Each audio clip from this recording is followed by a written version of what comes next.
Welcome and thank you for joining us in the Southeast region, or district, for the second quarter badging and award ceremony. Tonight we'll be celebrating the start of careers and the advancement of other careers within the DFPC with the badging ceremony. And then we will honor several individuals with well-deserved awards tonight. After the ceremony, please join us out in the food court for hors d'oeuvres and refreshments. And at this time, I'd like to have Robert Dell come up for the invocation. Thank you. Hello, everyone. I'm Robert Dale, and I'm real new to this. I've never done this before in this kind of, format. I am so honored to become a part of this organization. So far, everyone I've met has just been so incredible that I'm in awe. I'm so excited to become the newest chaplain for this valley, and it's not because of the title. It's because of the opportunity that I will get to bond and form relationships with you people, and earn your trust and hopefully become a good friend. So let us pray. Heavenly Father, we gather here today to honor these individuals because they deserve it. Their commitment to serve others and to save others, to risk their lives to do so, is a testament to you. They're true heroes. We ask that you protect them in the face of danger. Give them the wisdom and the knowledge they require to perform their duty. Give them the strength and the courage to complete their task. And most importantly, bring them home to their loved ones. In Jesus' precious name, amen.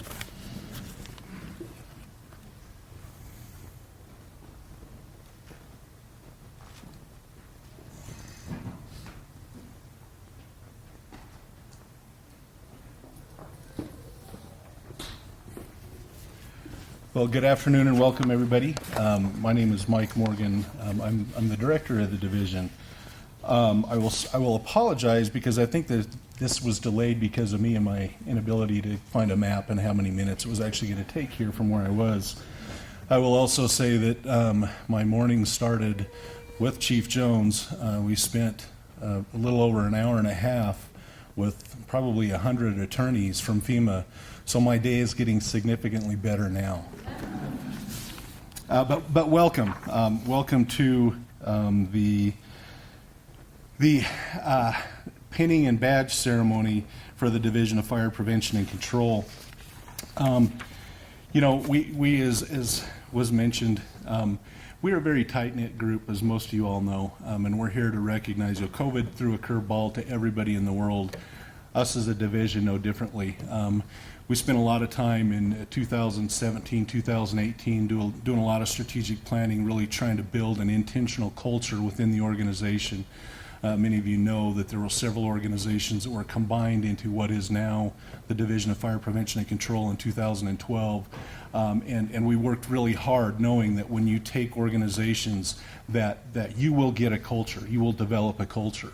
And you got two choices. You can let a culture develop on its own, or you can have an intentional culture. And we worked very, very hard at the intentional culture piece of that, and trying to make sure we do a very good job at coordinating the importance of the priorities we want our folks to live every day in their life. And with that, it starts with you, right? Your spiritual health, whatever that means to you, your spiritual health. To take care of you and your mental health first, because if you don't do that, then you can't take care of anything else in your life. Secondly, your family. Your family is always more important than this job. And then, of course, this job becomes important, but that's way down on the list, and we always refer you back to take care of you, take care of your spiritual health, take care of your family first, and the department will be here, the division will be here to help take care of you as well. We're here to honor, as was mentioned, several folks that because of COVID, it took us, we weren't able to do badge ceremonies for a long period of time. So we're getting this going very intentional to get the opportunity to bring everybody together for these types of an event. And we will recognize several of you in the division that have been here for a while and haven't had the opportunity to be pinned, as well as for some very prestigious awards and the work that you do out there. But I want to pause first, because what we tend to do is we recognize the firefighters, the people that are getting the badge, that are getting the accolades, if you will, and those tend to be the people that get the accolades most of the time, when that's not always the true heroes of what's taking place and what the commitment is to this type of work, and the commitment that not only individuals make, but that families make. So first and foremost, I would like everybody in uniform to stand and give a standing ovation to the spouses and the families that have supported you to be where you are today.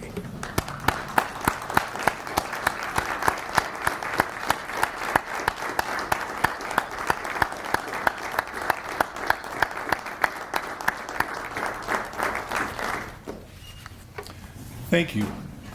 And my wife is in town, but she wasn't able to be here tonight because she had other things she had to work on real quick. But she would tell you the same thing. She's been with me for 37 years through this, and it's not easy. So thank you for all of the support that you guys give to your loved ones that do this work.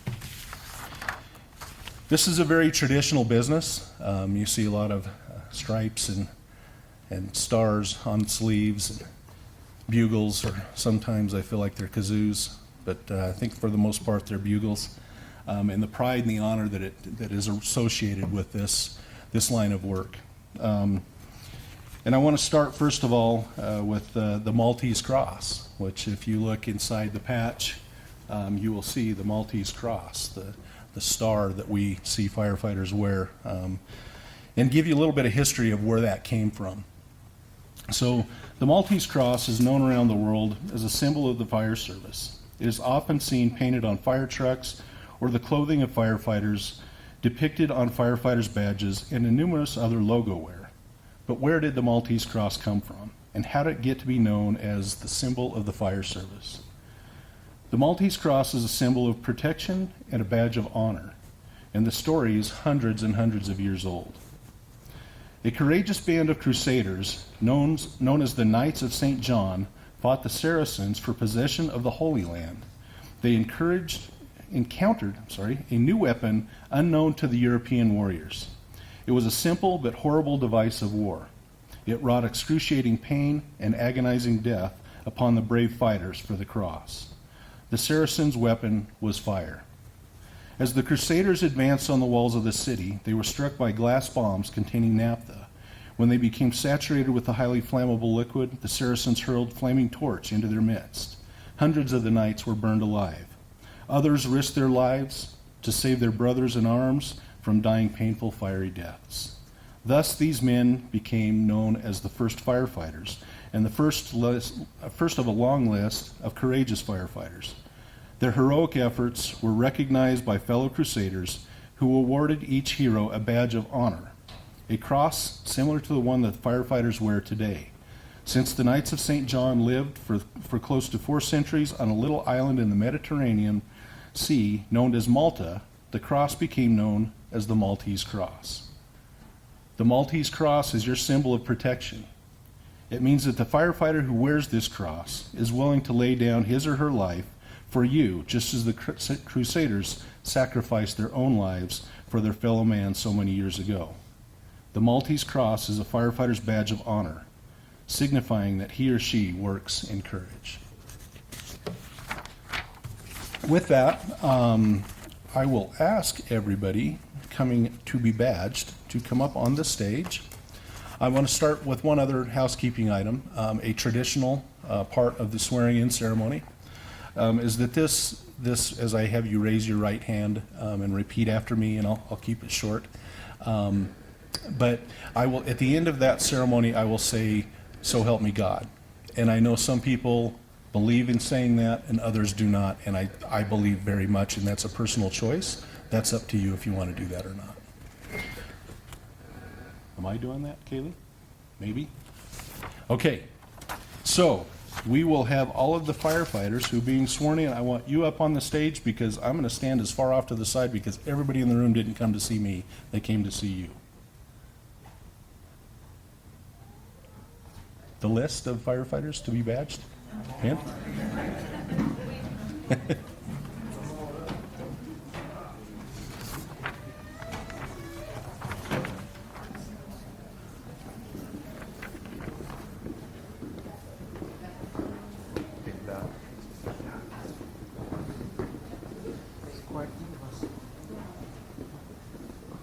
Hide behind the podium so no one can see me.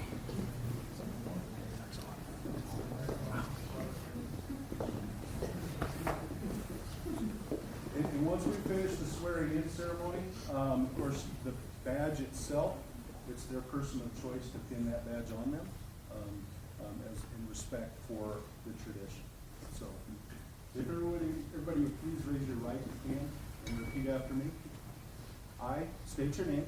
I, Do solemnly swear do solemnly swear that I will support the Constitution that I will support the Constitution of the United States of the United States and the Constitution and the Constitution of the State of Colorado of the State of Colorado to the best of my ability. to the best of my ability. I will faithfully I will faithfully and impartially discharge my duties and impartially discharge my duties as a member of the Division as a member of the Division of Fire Prevention and Control. of Fire Prevention and Control. I will conduct myself at all times I will conduct myself at all times in accordance with the values of the Division, in accordance with the values of the Division, and I will bear true faith and I will bear true faith and allegiance and allegiance to the Division, to the Division, the Department, the Department, the State of Colorado, the State of Colorado, and the United States of America. and the United States of America. So help me God. So help me God. Congratulations.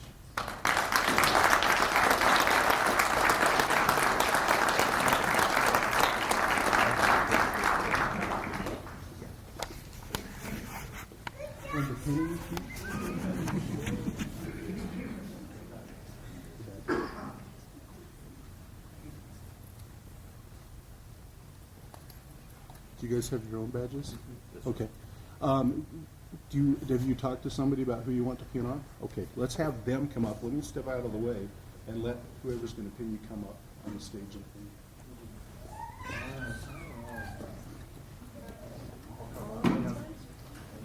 I don't know.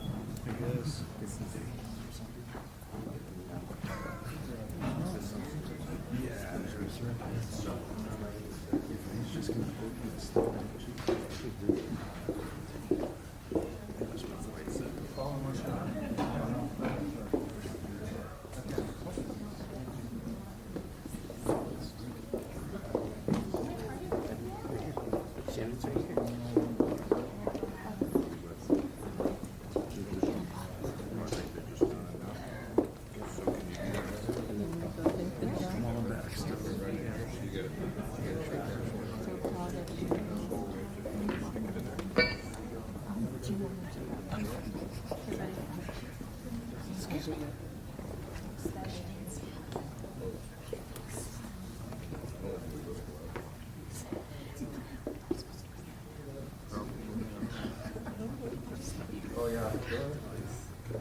see. Want to scoot over? Yeah, why don't you guys scoot just a little bit? Oh yeah, I forgot about them. They were in the corner. And Devin, the traders. Get over here, Devin. Yeah, walk in front of him. If he gets to sit in back so. There you go. That's going to be a photo. Standing next to a bunch of 6 foot. Are we done?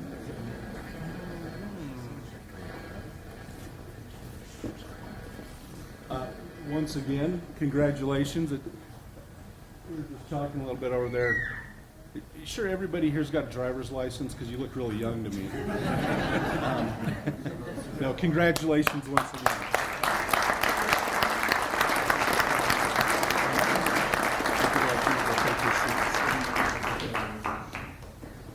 And then I would ask the leadership team to join me up here on stage.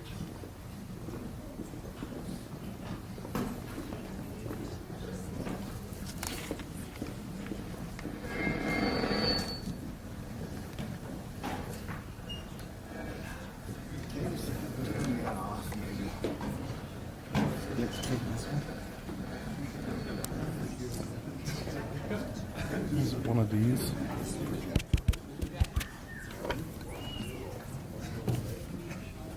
Should I turn it back on? Okay.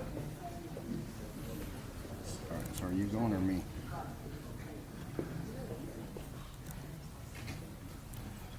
So, as I mentioned earlier, we're trying to get caught up and get back into the groove of the getting back together as a group to bring to what we hope becomes your second family here with the division. And we're doing some catch up. We got a couple of bugs we got to work out with our ceremonies and different things, but we're going to continue to do that. But we're trying to catch up on a couple other awards, and so there's a couple of awards specifically going to be given out in the Wildland Fire Management section that I will turn it over to Chief Jones to talk a little bit about.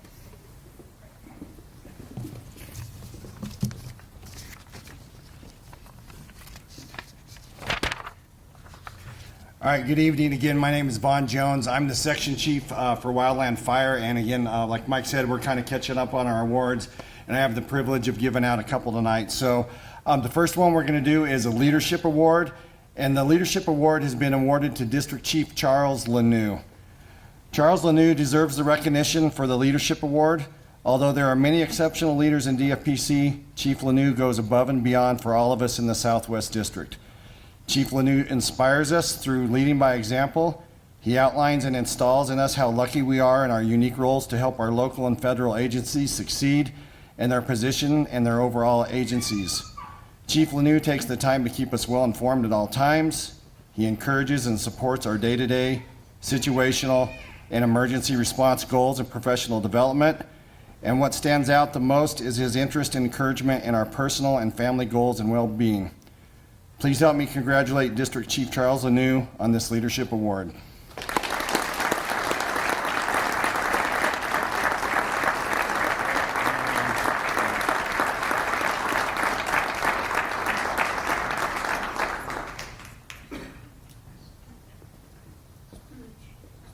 You have your speech ready? Do I got to give a speech? No. Yes, yes.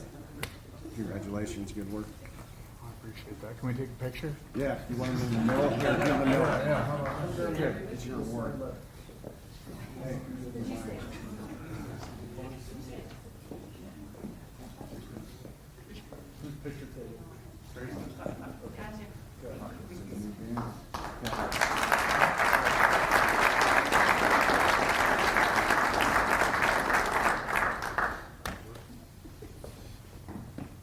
Like Mike said, we're figuring out how to do this, so next time will be better. All right, so moving on, we have two life-saving awards to give out tonight. And again, like Mike said, you look across our division, all of our sections that are represented here, a lot of good things happen every single day to serve our state and our communities. But again, when we have these life-saving situations, we try to call them out for sure. So the first life-saving award goes to Captain Sean Daniels, sitting there in the second row. And I'll go ahead and read from the nomination. In January 2023, Captain Sean Daniels was called at work by his spouse, Lindsay, informing him that she was feeling ill. Sean went home to check on her and determined that she had very low blood pressure. 911 was called and the local fire and EMS responded. After examining her, the fire department responders advised her to drink fluids and rest and were preparing to leave her at the residence. Daniels, who is a trained first responder, was not satisfied with their determination and pushed to have Lindsay transported to the hospital as he believed she was in hypovolemic shock. When there was some question whether or not EMS would transport, Daniels contacted another dfpc employee to assist Sean in getting her medical care. After a spirited discussion, Daniels was able to convince the ambulance crew to transport Lindsay to the hospital. Upon arrival at the emergency room and evaluation by the medical staff, Lindsay was stabilized with multiple blood transfusions and was sent to the emergency room. Please help me in congratulating Captain Sean Daniels on this life-saving award.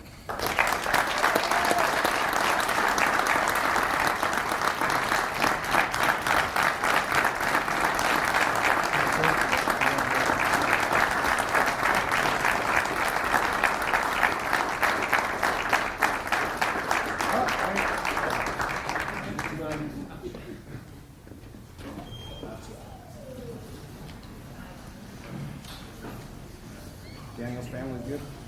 Okay. All right, and rounding things out, we have one more life-saving award, and this one goes to, let me find my notes here, Captain Adam Ayala. And one of these days, Adam, I'm going to make sure I know how to say your last name right. So, Ayala, thank you. So, in late November 2022, Adam Ayala witnessed a DFPC employee severely injuring himself with a power tool. The life-threatening wound that occurred was bleeding profusely.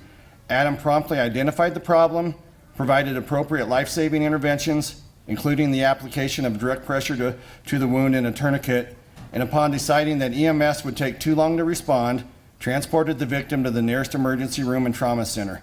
Medical staff at the hospital credited his actions with saving the victim's life. Please help me in congratulating Assistant Captain Adam Ayala on this life-saving award.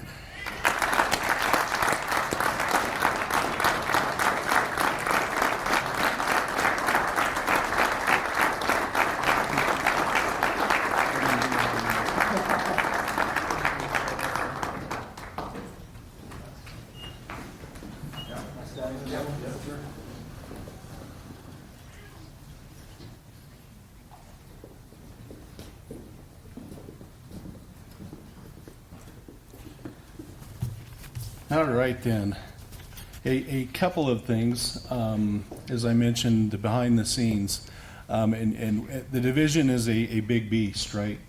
We cover about 22 different locations around the state, doing a lot of different things. But I first want to pause to say none of this ever happens without the people behind the scenes. We all know we're only as strong as our weakest link, and everybody has to do their part to win the game, right? If you're going to win the Super Bowl, everybody has to be doing the job, and that's what it takes and what this team does. So a big shout out to Siobhan, to Kaylee, to Tracy, and Jenna for all the coordination to help get this and other events put together for us to do this and come together. So thanks to all of you.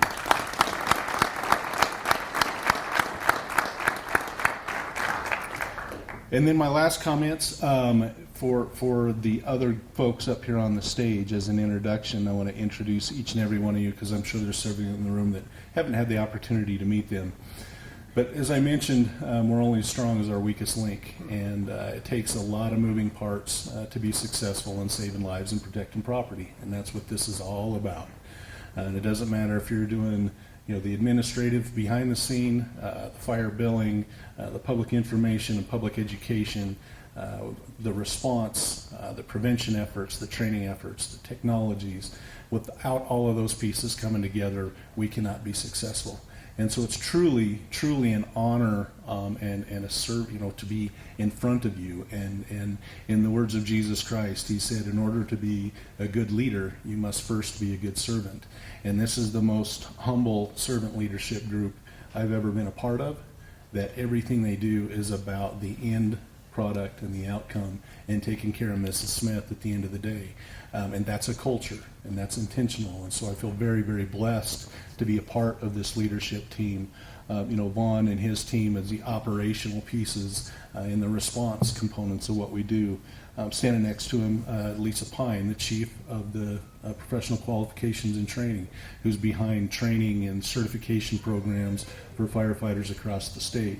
Next to her, Ben Miller, who's the division or the director of the Center of Excellence over in Garfield County around the technologies, because we know that technologies can save lives and property and make us much more efficient, more effective at our jobs. And Ben and his team are dedicated to making that all happen. On the far right, you got Chief Chris Burnett, who's a fire and life safety section, who does all of the fire cause and origin investigations in his shop. Also all of the codes that are administered by the state. And currently, today, if you will, the codes are school and healthcare facilities. We all know the urban interface threat, the threat to public safety, what is used to be viewed as a natural resource problem, is threatening communities and has really escalated the threats to citizens across our country. We were able to adopt the Wildfire Resiliency Code Board to begin looking at how do we build homes safer. We can't keep doing things the same way and expect different outcomes, as well as another program in his shop that will be standing up this year, which is economic incentives to encourage people to find ways that when they're replacing a deck or a roof or those types of materials on their homes, to use more fire resilient materials. Going a little deeper into that, community risk reduction was also a big lift this year for another program to try to work with educating people across the state and supporting local governments for people to be better prepared to manage the risks in their area of where they live. Some people are in the urban interface, some people are in flooding, trips, slips, falls, whatever that might be, to help educate people in their communities to make our state and our country safer. So, and last and certainly not least, the people that really keep everything coordinated is Jenna, who's our Chief Administrative Officer, and Siobhan, our Executive Assistant, who does all of the work to keep us coordinated and everything going on. So with that, I thank you once again all for coming. There is some hors d'oeuvres and some snacks out here in the food court. If you please stick around and join us. And once again, a big round of applause for those being recognized tonight. And thank you all for the tremendous work that you do. It's truly an honor to be a part of this family and this team. So thank you all so much.